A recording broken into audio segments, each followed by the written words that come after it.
Kamusta mga kaibigan? Welcome sa bagong live show. Ako si Marco Sacristan, ang paborito ninyong pisyoterapista. Sa episode ngayon, ituturo ko sa inyo ang 15 hanggang 20 minutong routine para labanan ang pagkasira ng tuhod. Isang simpleng routine na kayang gawin ng lahat. Sa totoo lang, napakasimple ng mga ehersisyo na ito na angkop para sa kahit anong edad at unti-unting tumataas ang antas ng hirap.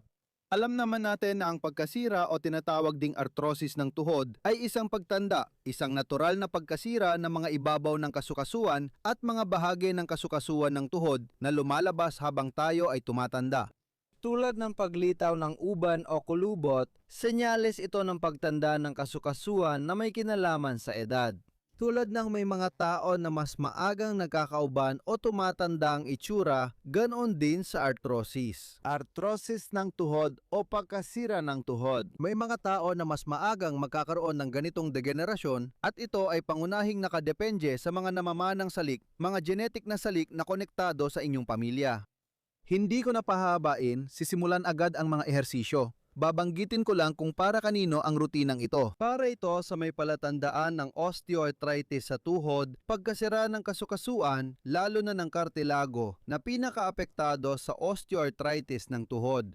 Para ito sa may chondromalacia patella o pagkasira ng likod na bahagi ng rotula. Sige ba? Ang rotula ay maliit na buto sa harap ng tuhod at ang pagkasira sa likod nito ay tinatawag na chondromalacia. Para sa may pilay sa tuhod, makakatulong ang routine na ito para palakasin ang mga kalamnan sa paligid ng tuhod, magbigay ng mas magandang stability at mapigilan ang paglala ng kondisyon. Mga injury sa meniscus din, mga injury ito sa kasukasuan na kadalasan ay konektado sa paglabas ng osteoarthritis.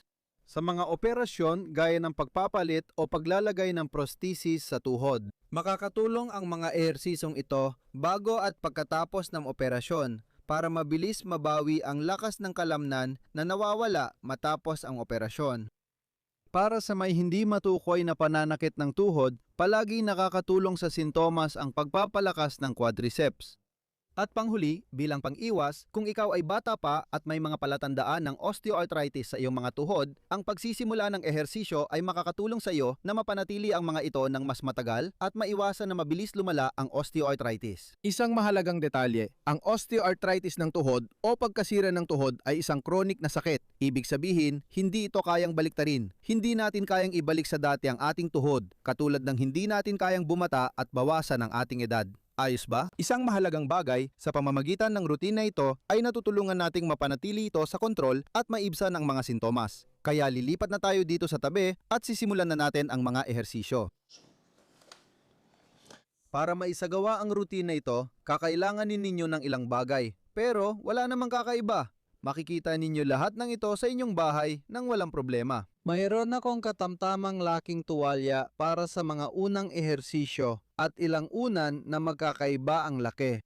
Isang maliit na unan, isang unan na medyo mas malaki na bahagi ng sandalan ng aking upuan na makikita natin mamaya at panghuli isang elastikong medyo mas makapal pero maaari rin itong palitan ng sinturon. Magsisimula tayo sa pinakasimpleng ehersisyo, isang isometric contraction ng quadriceps. Gagawin ko lahat ng ehersisyo gamit lang ang isang binti para hindi masyadong humaba. Kung may arthrosis ka sa parehong tuhod, gawin muna sa isang binti, i-pause ang video, tapos ulitin sa kabila. Mas gusto kong tapusin lahat ng set sa isang binti bago lumipat para mas mapagod ang kalamnan. Unang ehersisyo, kunin natin ang tuwalya, tiklupin ng ilang beses at pagkatapos ay igulong hanggang maging parang maliit na rolyo tulad dito. Ilalagay natin ito sa likod ng tuhod. Para gawin ang ehersisyo, pwede kang manatiling nakaupo tulad ko. Pero kung mas komportable ka, pwede kang humiga ng nakatihaya. Mananatili akong nakaupo dahil mas malinaw ang boses ko kapag ganito. Ang gagawin natin dito, ilalagay ang binti ng tuwid na tuwid ng hinlalaki ng paa ay nakaturo pataas, ay pipisahin ng tuwalya pababa, pipisahin ito ng malakas at sabay, naiilahin ang dulo ng paa papunta sa akin. Tinitiyak nito ang isang isometric contraction ng quadriceps, ang pag-angat ng takib ng tuhod at mapapansin natin na ang harapang kalamnan ng binti ay tumitigas at humihigpit. Mahalaga, hindi niaangat ang sakong sa sahig. Laging nakadikit at gagawa ng maliit na galaw, ibig sabihin halos di mapansin ang paggalaw. Ito ay isometric contraction na halos walang kilos. Hawakan natin ng 1, 2, 3, 4 at 5 at pagkatapos ay mag-relax. I-relax ang paa, i-relax ang tuhod at ang quadriceps ay mananatiling malambot. Uulitin natin, idin ng malakas, 1, 2, 3, 4 at 5. Mag-relax. 2 na nagawa, gagawa tayo ng 10 ulit ng sabay-sabay. Iding mabuti, itutok ang dulo ng paa papunta sa akin. 1, 2, 3. 3, 4 at 5 siguraduhin na laging nakadikit ang sakong sa sahig at hindi ito natatanggal kahit kailan. Isometrikong pag-urong, idiin ng mabuti, 1, 2, 3, 4 at 5. 4 na ulit na tayo. Mag-relax muna, ulitin natin, idiin, hilain ang dulo ng paa papunta sa akin at panatilihin ng 5 segundo. Ang pag-urong na ito ay tumutulong i-activate ang tibial anterior, kalamnan na humihila pataas ng paa at nagpapahusay sa bisa ng quadriceps. May mga kalamnan sa kadena ng mga kalamnan na nagtutulungan, kaya kapag sabay silang nakokontrata, mas malakas ang activation. Kaya itinaas natin ang dulo ng paa, ito ang ika-6, 2, 3, 4 at 5.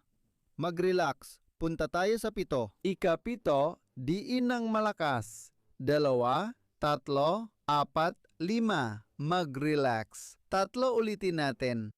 1, 2, 3, 4, 5. Mag-relax. Huling 2 ulit diin ng malakas. 1, 2, 3, 4, 5. Mag-relax. Huling ulit.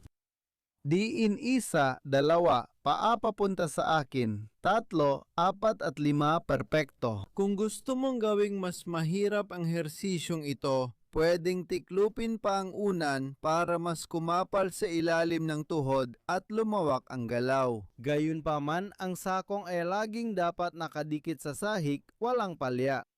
Perpekto. Ilalagay ko muna dito ang unan at tuwalya. Punta na tayo sa next na ersisyo. Hihiga tayo. Ngayon ay nakatihaya ng tuluyan at nakaharap sa kisame para magawa ng tama ang hersisyo. Mula rito, i-flex ang hindi gagamitin na binti at itutok ang dulo ng paa sa akin. Pagkatapos itaas ang tuwid na binti. Huwag masyadong mataas. Mga 20 o 30 sentimetro mula sa sahig. 1, 2, 3, 4 at 5. I-relax at ipahinga ang binti. Sa pagkakataong ito, hindi kailangang diretso pataas ang dulo ng hilalaki sa paa, dapat bahagyang nakatagilid palabas. 45 degrees palabas para makapag-focus tayo ng trabaho sa panloob na bahagi ng quadricep na siyang pinakamahalagang bahagi nito. Imbes na nakaturo pataas, iikot natin ito palabas para mas mapukus ang trabaho sa panloob na bahagi ng quadricep. 1, 2, 3, 4 at 5, relax. Medyo mahirap lumipat mula unang ehersisyo papunta sa pangalawa, lalo na sa mga sumailalim sa operasyon sa pagpapalit ng tuhod, kaya nirerekomenda kong gumamit ng sinturon sa ilalim ng mga daliri ng paa. Gumagamit ako ng elastiko, pero pwede rin kayong gumamit ng sinturon, kumot o iba pang bagay. Ihilig ang binti na gaya ng nakita natin at habang itinataas ang binti, tulungan ito ng kaunti gamit ang mga kamay para ang lakas ng kalamnan ay kayanin ang pag-angat ng binti at hindi ito madaling mapagod. Ang mga kamay ay dapat maging panlabas na suporta lang at hindi dapat sila lang ang gumagawa ng buong trabaho dahil wala ring saysay ang ehersisyo sa ganitong paraan. Ang elastiko o sinturon ay maliit lang na tulong kung hindi ninyo kayang itaas ang binti. Tara, gawin natin ang ika-4 na ulit. 1, 2, 3, 4 at 5. Karaniwang nararanasan ng may prosthesis, sa tuhod ang hirap itaas ang binti dahil hindi agad dumaaktibo ang quadriceps matapos ang operasyon. 3, 4 at 5, mayroon na tayong 5 ulit. Gagawa pa tayo ng 5 pa. 1, 2, 3, 4 at 5. Mag-relax. Kung iuunat ang binti, maaari rin gawing mas mahirap ang ehersisyo sa kabilang binti dahil mawawala ang leverage kapag nakatapak ang paa. 1, 2, 3, 4 at 5. Perfecto. 3 na lang ang natitira. At maaari rin tayong yumuko pa abante para dagdagan pa ng kuunti ang hirap ng ehersisyo dahil kapag nagdagdag tayo ng pagyuko ng balakang, mas kailangan ng quadriceps na gumamit ng lakas para iangat ang binti. Dito, pwede ulit nating gamitin ang kabilang binti bilang suporta. Pwede nating ilapit ang paa sa katawan bilang suporta o ilayo pa ang paa para dagdagan pang hirap. 5, isa na lang ang natitira. 10 na ang nagawa natin. Ipinakita ko sa inyo maraming bersyon para mapili ninyo ang bagay sa kakayahan ninyo. Mukhang madali lang ang ehersisyo na to, pero sigurado akong pagod na ang quadriceps ko. Ayos, tuloy tayo. Sa pagkakataong ito, kukunin ulit natin ang ating maliit na unan at ilalagay ito sa likod ng tuhod. Mukhang kukuha ako ng mas malaking unan para mas maipakita ito. Heto na ako. Sa ehersisyong ito, mas mahirap kapag mas malaki ang unan. Ipakikita ko sa inyo ang dalawang halimbawa gamit ang maliit na unan at mas malaking unan mula sa sofa. Maari mong gawin ang ehersisyo sa gusto mong posisyon, nakahiga o nakaupo tulad ko. Gagawin natin ang kombinasyon ng dalawang ehersisyo na nakita natin. Gagawin ko ito sa gilid para makita ninyo. At binubuo ito ng pagdiin sa unan gaya ng nakita natin kanina at pagkatapos ay itataas ang binti. Sa pagkakataong ito, itataas natin ito ng buo. Hindi natin ilalapag ang sakong at ilalapit natin ang dulo ng paa papunta sa atin. 1, 2, 3, 4 at 5. Huwag kalimutan ang bahagyang pagtabingi ng paa. Siguraduhin na ang dulo ng paa ay hindi lang nakaturo pataas, kundi bahagya na nakatabingi rin palabas ng mga 30 hanggang 45 degree. Panlabas, mag-relax, diinan ulit sa kaipatong. 1, 2, 3, 4 at 5. Relax, relax. Didiinan ko ulit sa kaipapatong, matatag ang tuhod. 1, 2, isang rob stem mula sa ibaba, may 2 pa akong natitira. Suporta. 1, 2, 3, 4, 5. Suporta. Huling ulit para makita ng maayos. Suporta, iniinat. 2, 3, 4, 5. Sinabi kong huli na, pero may 5 pa. Gusto ko lang ipakita kung paano gawin ang ehersisyo gamit ang mas makapal na unan. Mas pinapahirap niya ng lahat. Na yon, hihiga ako para maging komportable. Makikita ninyo, nagsisimula tayo sa mas malalim na pagbaluktot ng tuhod kaya mas mahaba at malakas ang galaw. Ganito ang gagawin. Pindutin pababa ang unan, tapos itaas ang binti na bahagyang nakatagilid ang dulo ng paa. 2, 3, 4 at 5. Dampi. At pagdampi pa lang ng sakong ko, itataas ko ulit. 1, 2, 3, 4 at 5. Dampi sa baba, taas ulit. Itutok ang dulo ng paa papunta sa akin. At 2, 3, 4 at 5. 2 na lang ang natitira. Huwag kalimutang bahagyang idiin ang unan para mas epektibo ang pag-urong ng kalamnan. Laging pinipisil pababa gamit ang binti para makamit ang matinding pag-urong ng panloob na bahagi ng quadriceps. Sa tingin ko, 2 na lang ang natitira. 1, 2, 3, 4 at 5. Dampi, itaas. 1, 2, 3, 4 at 5. Perpekto! Huwag ninyong kalimutan na pwede pa nating gawing mas mahirap ang mga ehersisyo sa pamamagitan ng pagdagdag ng ganitong klase ng pabigat. Maglagay ng pabigat sa bukong-bukong. Rekomendado ko ang 1 hanggang 2 kilo para hindi mahirapan sa ehersisyo. Pinapapataas nito ang resistensya sa gravity, kaya mas mahirap ang ehersisyo.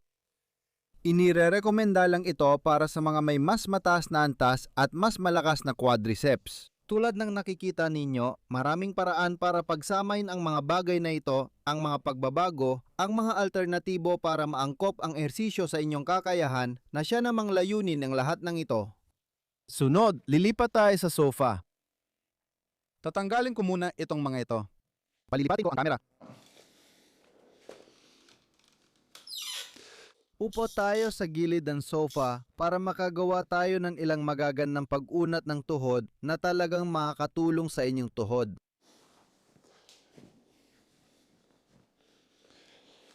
Ang layunin ay umupo ng paatras, talagang paatras, kaya ilalapit lupan ng kaunti ang camera para mas makita ninyo ako ng maayos. Sa tingin ko, ayos na tayo dyan. Perfecto!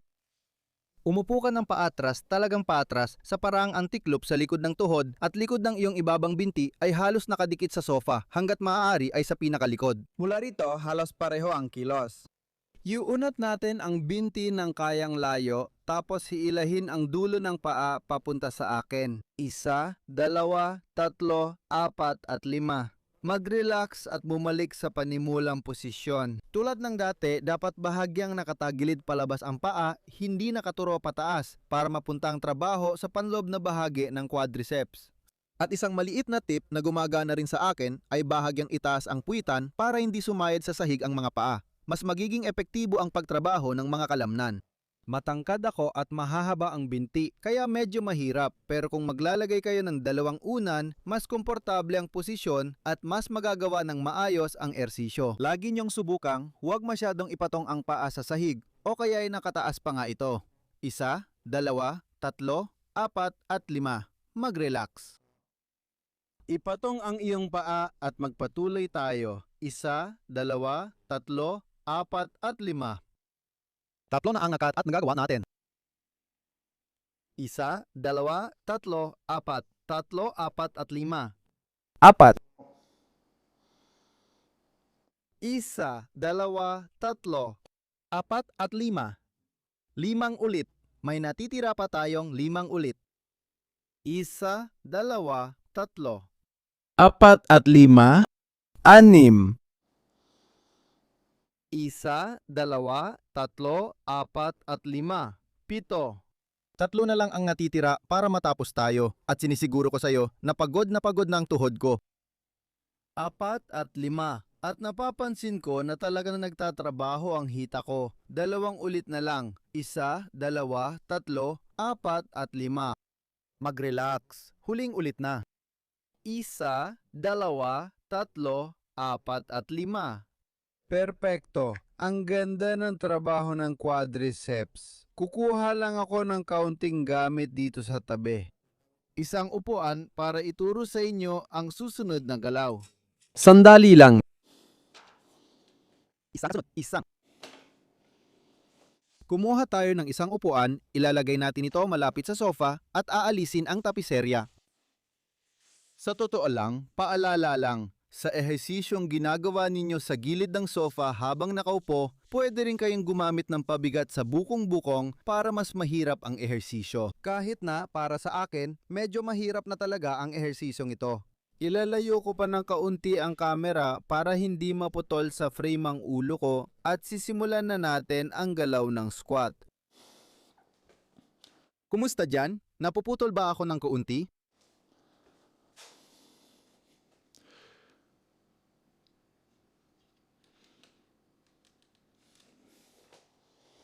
Kumusta diyan? Mas mabuti na. Ehersisyo ng squat. Iminumukay kong maglagay ka ng upuan sa harap mo, malapit sa sandalan ng sofa dahil gagawa tayo ng half squat. Hindi tayo masyadong bababa. Maglalagay lang tayo ng kaunting presyon sa mga tuhod na yan nang hindi masyadong pinipilit. Ipatong ang mga paa sa magkabilang gilid ng katawan, kasing lapad ng balikat at bahagyang nakaturo palabas, gaya ng sa naunang ehersisyo. Dito, kailangan lang nating i-flex ang balakang sa tamang antas. Paano? Parang gusto nating umupo sa braso ng sofa habang nakahawak tayo sa ating upuan. Ipatong natin ang ating puwitan, umupo tayo ng maayos at dahan-dahan tayong tumayo sa isang kontrolado, mabagal at maayos na galaw. Ibaba natin, ipatong at bumalik muli sa orihinal na posisyon. Ang mahalagang pag-iingat ay huwag hayaang pumasok ang mga tuhod habang nag-ehersisyo. Siguraduhing may tamang pagitan ang mga ito. Subuking panatilihing laging nasa ibabaw ng maliit na daliri ng paa ang mga tuhod. Yan ang ideal. 2 ulit na natin nagawa, 8 pa ang gagawin. Umupo ako ng dahan-dahan at tumayo sa isang kontrolado, mabagal at paunti-unting galaw. Tumayo ako 4, 1, 2. 3, 4, 4. Paatras sumusuporta, itinaas. 5, 4. Tuloy tayo. Umupo ako paatras, dahan-dahan lang. Sumusuporta, itinaas. 6. May natitira pa tayong 4.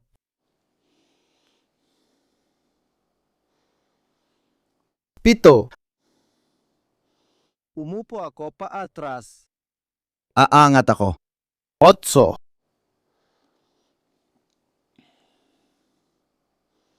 9. Huling ulit. Uupo na ako. Aangat ako, 10. Sabihin nating nahihirapan ka at di mo kaya ang 10 ulit na ehersisyo. Walang problema. Pwede tayong maglagay ng 2 unan na magpapababa ng saklaw ng galaw at magpapadali sa ehersisyo. Ngayon, titigil na lang ako ng mas maaga at babawasan ng effort, hindi na aabot sa sofa. Isang napaka-epektibong paraan na makakatulong sa'yo na iapma ang hirap ng ehersisyo ayon sa kakayahan mo. Ang susunod ay ang squat. Klasikong squat kung saan hindi tayo sumasandal sa sofa kundi sinusubukan nating bumaba hanggat maaari.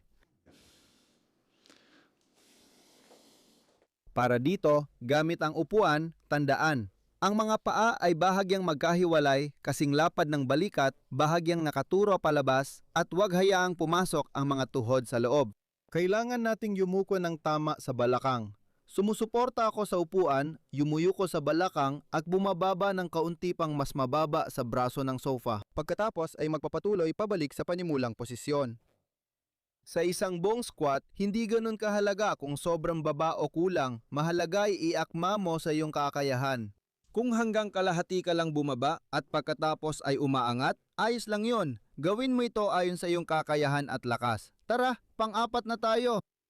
Kung bumaba ka pa ng konti, ayos lang. Ang mahalaga ay maramdaman mo ang effort, maramdaman ang pagkontrata ng kalamnan, ang galaw, at maramdaman na sinusubok natin ang hangganan ng katawan. Tara, pang-4 na tayo.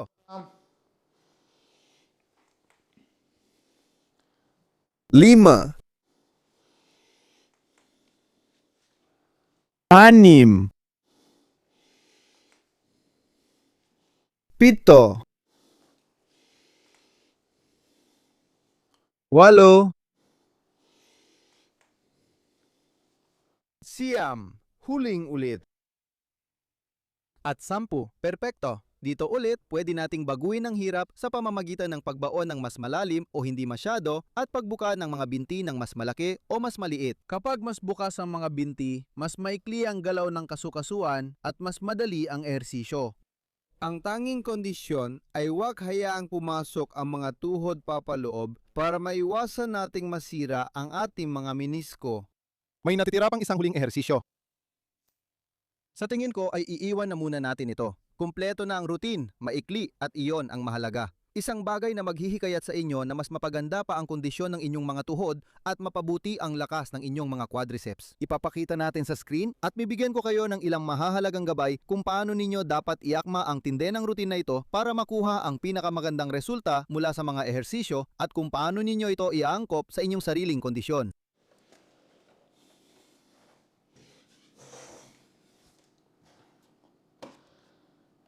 Narito ulit, ako kasama kayo. Tara na.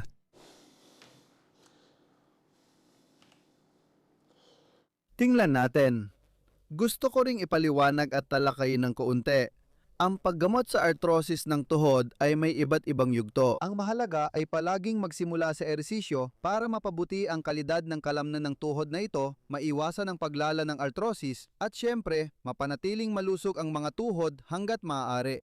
Laging ang ehersisyo ang unang opsyon. Kahit ano pa ang ibang paggamot, dapat laging prioridad ang ehersisyo. Sana hindi nyo yan makalimutan. Ang mga pagbabago, pare. Mahalaga rin ang pagbabago sa nakasanayang gawain, lalo na sa timbang. Ang pagkakaroon ng tamang timbang sa loob ng normal na hangganan at hindi pagkakaroon ng labis na katabaan ay mahalagang salik para maiwasan ang paglala ng osteoarthritis at syempre ang paglala ng mga sintomas. Pero hindi lang timbang ang mahalaga, pati na rin ang kalidad ng tulog. Sa panahon ng pagtulog, doon nagsisimula ang lahat ng proseso ng paggaling ng katawan. Natanggal ang dumi at mga sangkap na nagdudulot ng pamamaga sa katawan at mas magandang tulog ay nagbibigay ginhawa sa sintomas, lalo na kung dumaraan ka sa matinding pagsumpong ng pananakit sa mga tuhod.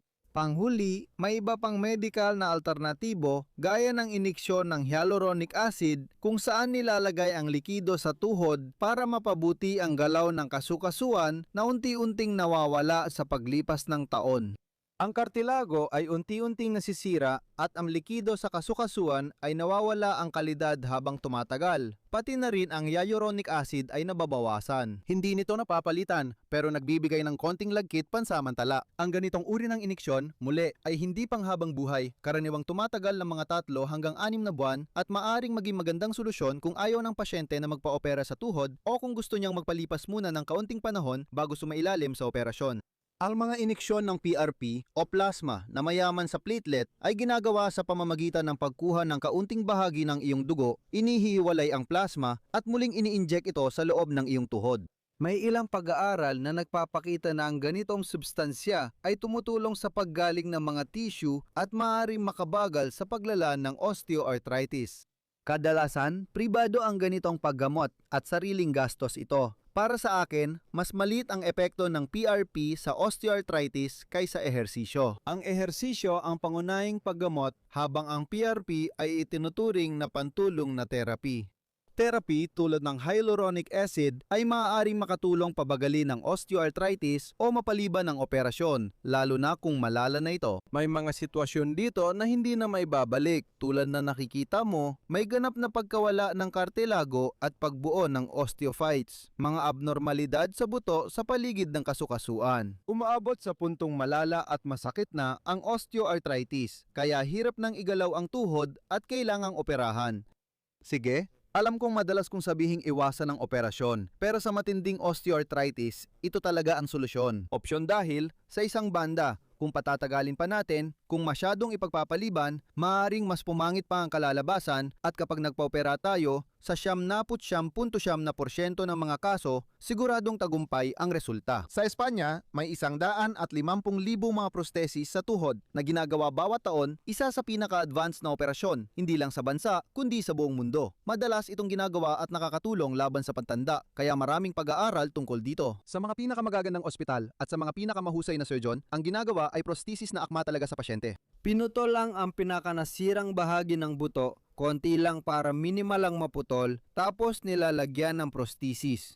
Sa pinakamagandang kaso, ito'y talagang sukat para sa'yo. 3-dimensional, akma at perpektong ginawa para sa'yo para maging perpekto ang pagkakatugma at mekanismo ng kasukasuan ng tuhod. Malaki na ang pag-unlad sa prosthesis ng tuhod at kung nadudulot ng matinding sagabal ang osteoarthritis sa araw-araw, kailangan talagang operahan. Paano ko ba sasabihin, malaki akong taga-suporta sa prosthesis ng tuhod at operasyon sa tuhod sa mga sobrang matitinding sitwasyon? Gayunpaman, kung magpapa-opera ka ng prosthesis ng tuhod, ang una mong dapat gawin ay mag-ehersisyo para palakasin ang iyong mga kalamnan at pagkatapos ay baguhin ang mga nakasanayang gawain lalo na kung ikaw ay sobra sa timbang dahil maaaring makaapekto ito sa kalusugan ng prosthesis at syempre sa tagal ng paggamit nito. Ang 2 puntong ito ang pundasyon, hindi lang operasyon. Mahalaga ang operasyon, pero kailangan munang pagtrabahuan ito. Kung magpapa-opera tayo at ikaw ay isang taong obese, hindi aktibo at walang lakas, malamang na hindi magiging maganda ang resulta ng operasyon na iyon. Mas pinapalakas mo ang tuhod bago ang operasyon, mas gaganda ang resulta pagkatapos. May larawan ako ng prosthesis ng tuhod. Makikita nyo, may 2 bahagi ito. Isa na inilalagay sa ibabaw ng femur, isa pa sa ibabaw ng tibia, at ito naman ay isang platito tinatawag na spacer na simpleng pumapalit sa mga menisko at nagsisilbing panatilihin ang tamang espasyo sa pagitan ng tibia at femur. Itong bahaging ito, minsan nilalagay nila, minsan hindi. Ito ang komponente ng rotula, kung saan kinikiskis ng kaunti ang likod ng rotula para mailagay at matanggal ang arthrosis. Lalo na sa mga kaso ng chondromalascia ng rotula. Ayos ba? Ano pa ang masasabi ko sa inyo? Ang mga prosthesis sa tuhod at may mga pagkakataon na ayaw ng ilang siruhano na maglagay nito dahil bata pa ang pasyente. Pero sa totoo lang, hindi ako sang-ayon dito dahil ang isang prosthesis ay maaaring tumagal ng 15 hanggang 20 taon. Hindi kalokohan na magpalit ng prosthesis ng 2 hanggang 3 beses sa buhay ng pasyente. Halimbawa, kung 65 ka at magpapa-opera, pwede kang mapalitan ng tuhod pag 80 ka na matapos ang 15 taon. Magkapareho ang operasyon maliban sa bahaging pumapasok sa loob ng buto. Mas madaling makita rito, mas mahaba at mas malayo ang inaabot. Sa loob ng 15 taon, siguradong mas uunlad ang teknolohiya at gaganda pa ang mga prosthesis kaysa ngayon. Kaya kapag malala na ang lagay mo, lagi kong nirerekomenda ang prosthesis ng tuhod na iyon dahil maganda ang resulta nito. At ang mga patotoo ng mga tao, marami na akong naasikasong prosthesis sa tuhod. Palaging pareho ang sinasabi nila. Sana noon pa ako nagpa-opera. Sige, balik tayo sa routine. Tamang dami. Pipili tayo ng 4 o 5? Hindi. Pipili tayo ng 4 na ehersisyo, 3 o 4. 4 o 5 ay marami na. Gamitin ang dalawang paa dahil kadalasan parehong bahagi ang may arthrosis. Gagawa tayo ng 3 o 4 na ehersisyo, bawat isa ay 4 set ng 10-12 ulit. Ipinakita ko lang sa inyo ang isang set ng 10 ulit. Ang pwede ninyong gawin ay i-pause lang ang video at ulitin ang galaw.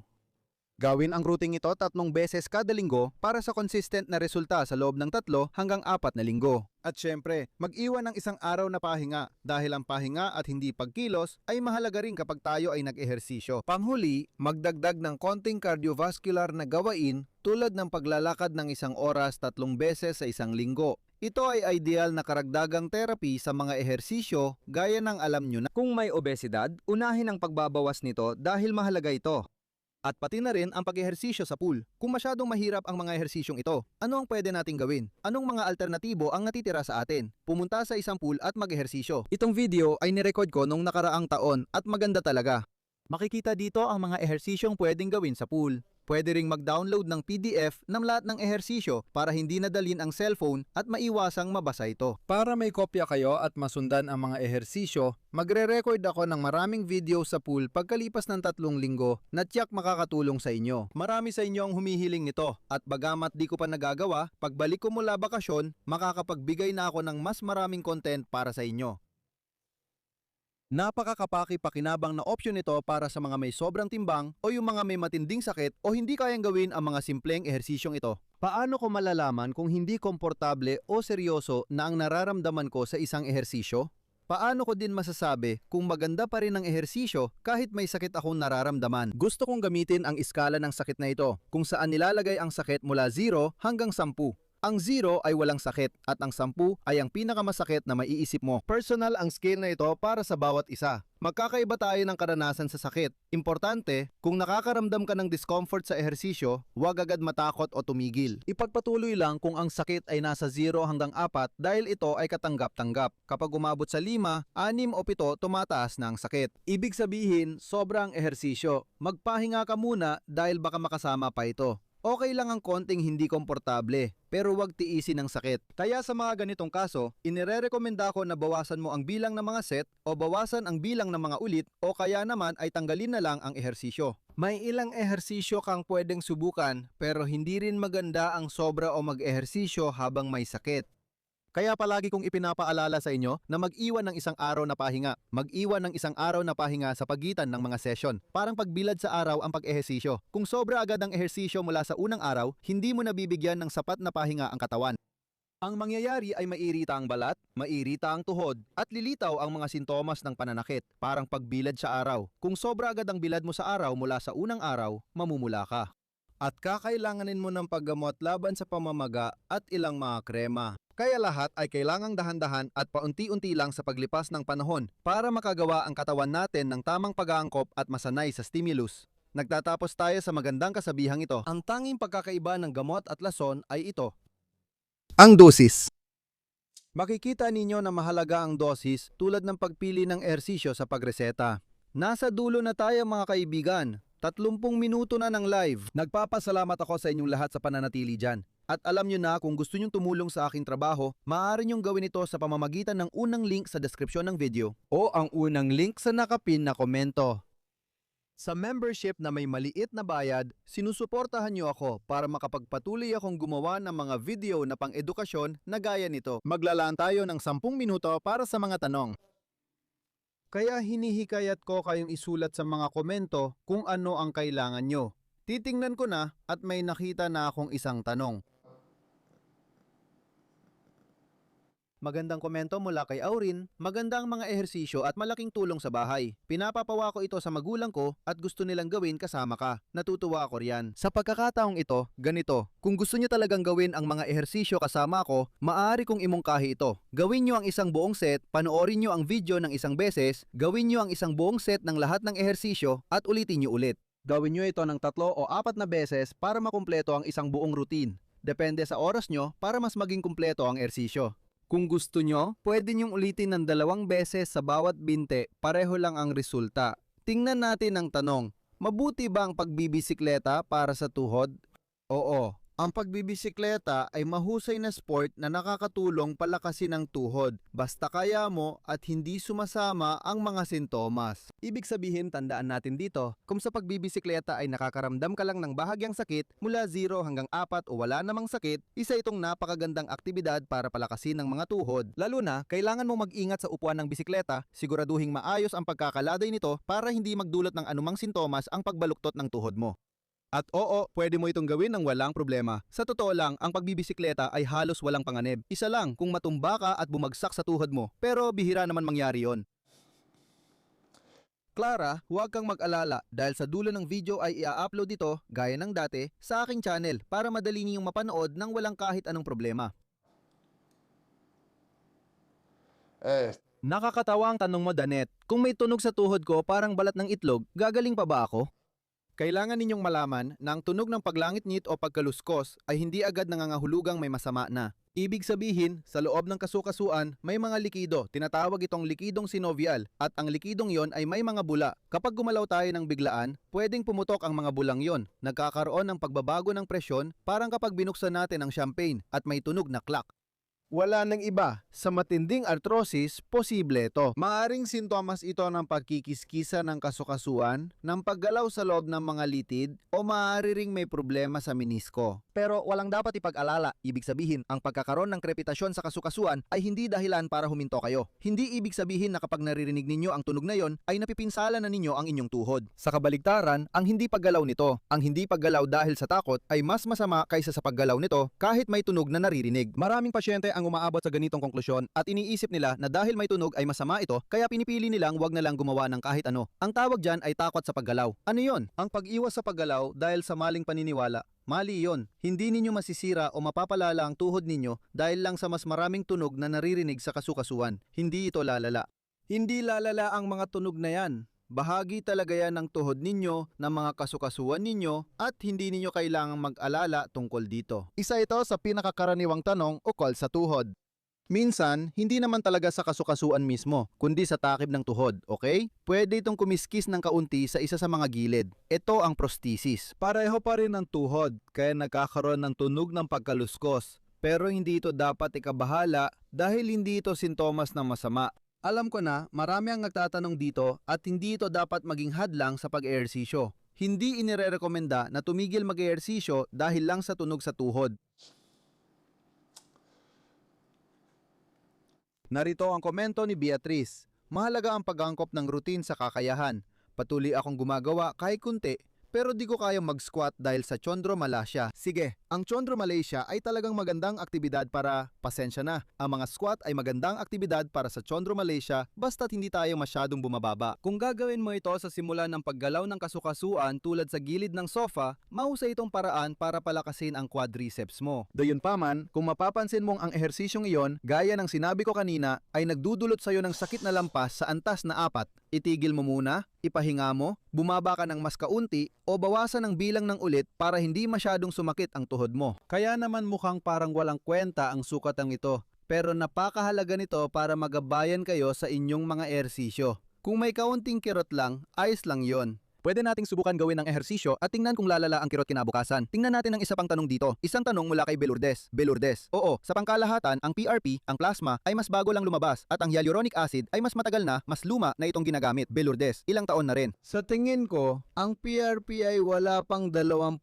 taon sa merkado at kadalasan ay isang pribadong pamamaraan na karaniwang nangangailangan ng bayad mula sa iyo. Depende kung saan ka galing. Sa tingin ko dito sa Espanya, ang hyaluronic acid ay sakop ng pampublikong segurong pangkalusugan pero ang plasma ay hindi. Gaya na nabanggit ko, ang mga ito ay pantulong na therapy na dapat laging samahan ng pagbabago sa nakasanayang gawain at ehersisyo para makamit ang ginhawa.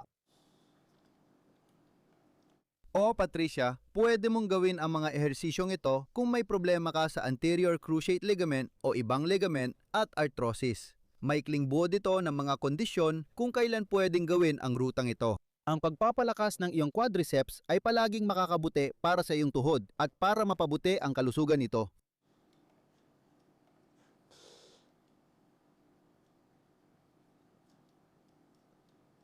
Tingnan pa natin ang ilang komento dito. Tingnan mo, ang ganda ng tanong na ito ha. Si Juan Acosta ay nagtatanong tungkol sa muscle stimulator gaya ng mga TENS na electric device na may patch na kadalasan nilalagay. Para mabawasan ang sakit na ito ang pinakakilalang gamit o para ma-stimulate ang lakas at muscle development. Heto kung paano ito gumagana. Kapag nagpapadala ka ng utos mula sa utak mo papunta sa kalamnan para i-contract ang quadriceps, ang nangyayari ay kinokontract mo ang quadriceps na yon. Ang quadriceps, mga 65 to 70% lang ang contraction depende sa sports history at kung gaano kadalas mo gawin ang exercise. Hindi lahat ng fibers ay sabay nagko-contract. Sa totoo lang, ang lakas ng kalamnan ay nakasalalay sa sabayang contraction ng lahat ng kalamnan. Halimbawa, isipin mong nagko-contract ka ng kalamnan at naiko-contract mo ang 65-70% ng fibers mo. Yung TENS, yung paano ba tawagin, EMS, yung electrical stimulation na yan, ang magdudulot na madagdagan pa ng mga 5 o 10% ng bisa sa loob ng muscle contraction. Kaya oo, mas nagiging epektibo ang ehersisyo kapag ginamit mo ito mga 10 hanggang 15% na mas epektibo. Oo, magandang option ito para mapabilis ang paggaling ng tuhod lalo na sa maikling panahon at kung may malalang pagkasayan ng kalamnan. Ang EMS ay mas kaunting epekto sa malalakas na tao dahil maganda na ang tono at lakas nila kumpara sa mga sedentaryo at hindi aktibo. At wala talaga silang ginagawa. Karaniwan, itong ginagamit sa simula ng rehabilitasyon ng prosthesis sa tuhod dahil mahina ang mga kalamnan at halos walang lakas. Tingnan natin.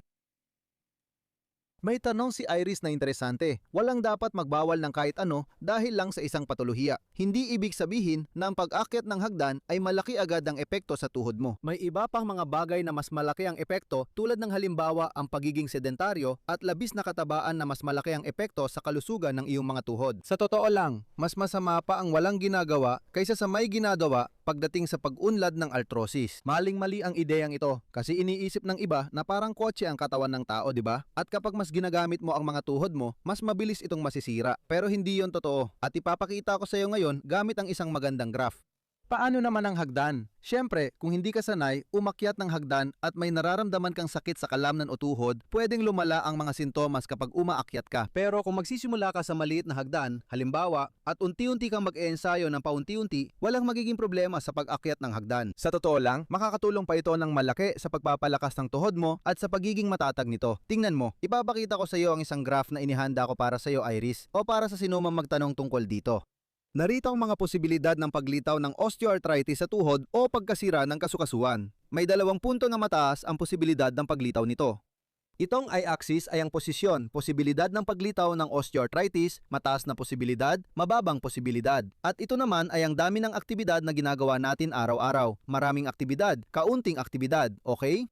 Madaling intindihin ang graph. May 2 punto kung saan mas madali magka-osteoarthritis. Kapag masyadong sedentaryo at kulang sa aktibidad, tumataas ang tsansang magkaroon nito. Kapag sobrang aktibo tayo, gaya ng profesional na atleta, pinag-uusapan natin ang mga taong araw-araw nag-ehersisyo at 3 oras nagte-training. Mga taong pilit, nilalampasan ang limitasyon ng tuhod nila. Kaya, mas mataas ang tsansa ng arthrosis sa 2 kasong ito kaysa sa taong may katamtamang aktibidad na ginagawa ng 3 o 4 na beses kada linggo. Walang direktang ugnayan sa dami ng aktibidad at pag-usbong ng arthrosis, lalo na dahil kapag walang ginagawa, kabaligtaran ng epekto. Mas maagang lumalabas ang arthrosis at nangyayari rin ito sa maraming kondisyon sa katawan gaya ng tendinitis at anumang problema sa likod. Lagi itong nangyayari. Ang pagiging sedentaryo ay mas masama kaysa sa katamtamang aktibidad.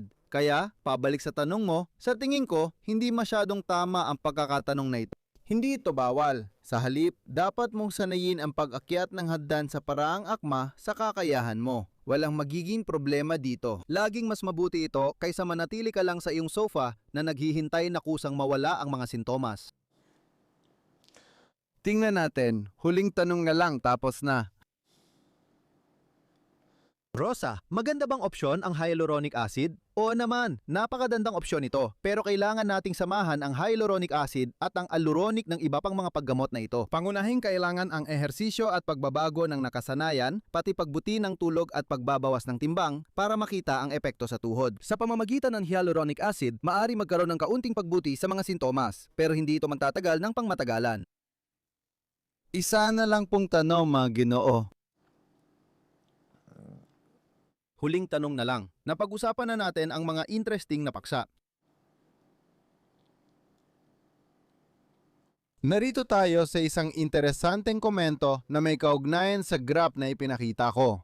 Pwede ba mag-jogging sa treadmill? Baka yun ang ibig niya. Sa treadmill ba? Muli, napatunayan na ang walang ginagawa ay kasing sama ng sobrang aktibidad. Sa katunayan, may mga pag-aaral na, sandali, aalisin ko muna ang komento para makita ninyo, kung saan ikinumpara ang pagyusbong ng osteoarthritis sa tuhod sa loob ng 20 taon sa mga taong sobrang hindi aktibo. Sa mga laging tumatakbo ng maraton at sa mga tumatakbo ng katamtamang distansya, anong natuklasan? Yun yung ipinakita ko sa inyo gamit ang mouse, na yung mga taong sobrang hindi aktibo at yung mga taong sobrang aktibo sa sports, mas madaling nagkakaroon ng osteoarthritis kaysa sa mga taong nasa katamtamang antas lang ng aktibidad. Tumatakbo ng 10 hanggang 20 kilometer. Basta hindi ka elite o high performance na atleta, makakabuti ito sa kalusugan ng tuhod mo. Walang duda. Lagi tayo nakabase sa mga pag-aaral at ebidensya. Hindi ako umaasa sa sinabi lang ng kaibigan o ng doktor, kundi sa mga bagay na napatunayan na sa pamamagitan ng mga pag-aaral. Kapag nailabas ko na ang video, ilalagay ko ang ilang mga link kung gusto ninyo sa description. Para sa mga interesadong magbasa ng ganitong dokumento, Salamat mga kaibigan sa pagsama hanggang dulo. Magandang live natin at maraming kapaki-pakinabang na impormasyon, lalo sa mga tanong. Taos puso ang pasasalamat ko sa inyong pagstay. Umaasa ako na may ilan sa inyo na sumama sa akin sa bahay at sa mga ehersisyo. Kita-kits ulit tayo sa Webes alas 3 ng hapon, oras ng Espanya, para sa bagong live. Sa pagkakataong ito, nakatutok tayo sa disc herniation. Isang pagbate mga kaibigan. Maraming salamat sa pag-abot hanggang dito. Paalam.